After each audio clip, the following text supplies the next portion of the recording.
રાજકોટના લોધિકા તાલુકામાં વરસ્યો વરસાદ। લોધિકાના ગ્રામ્ય વિસ્તારોમાં પવન સાથે વરસાદી માહોલ છવાયો છે। અમર ઇટારા, વડવાજડી, હરિપુર સહિતના ગામોમાં વરસાદ। રાજકોટ શહેરમાં પણ વાદળછાયું વાતાવરણ જોવા મળી રહ્યું છે। તો સવારથી જ વાતાવરણમાં પલટો અહીં જોવા મળ્યો।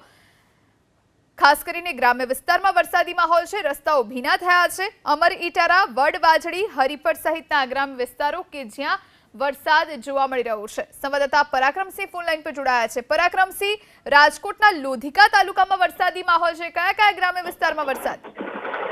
ચોક્કસ રાજકોટ જિલ્લાની અંદર વાદળછાયું વાતાવરણ બપોરના 3 વાગ્યાથી જોવા મળી રહ્યું છે અને ગમે ત્યારે વરસાદ પડે તેવો માહોલ અત્યારે રાજકોટ શહેર અને જિલ્લાના અનેક વિસ્તાર તથા સૌરાષ્ટ્રના અનેક વિસ્તારોમાં જોવા મળી રહ્યો છે। લોધિકા તાલુકાના પાંભર, ઇટાળા, વડવાજડી સહિતના અલગ અલગ જે ગ્રામ્ય વિસ્તાર છે ત્યાં વરસાદી ઝાપટું જોરદાર આવ્યું છે અને અત્યારે પણ અનેક ગામડાઓમાં વરસાદ આવે તેવા સંજોગો જોવા મળી રહ્યા છે અને ભીમ 11 પહેલા વરસાદ થાય તો ખેડૂતોને ખરેખર સૌરાષ્ટ્રના ખેડૂતોને ફાયદો થશે અને કપાસ, મગફળી કે અન્ય પાકોને જો ભીમ 11 પહેલા જો વાવણી થાય તેવી ખેડૂતો રાહ જોઈ રહ્યા છે અને ભીમ 11 પહેલા જો વાવણી થાય તો આખું વર્ષ પણ સારું થાય એવું પણ ખેડૂતોનું કહેવું છે। ત્યારે ખેડૂતો અત્યારે વરસાદની કાગના ડોળે રાહ જોઈ રહ્યા છે। બીજી તરફ વરસાદી વાતાવરણ રાજકોટ સહિત સૌરાષ્ટ્રના અલગ અલગ ભાગોની અંદર જી આભાર પરાક્રમસિંહ જાણકારી આપવા માટે।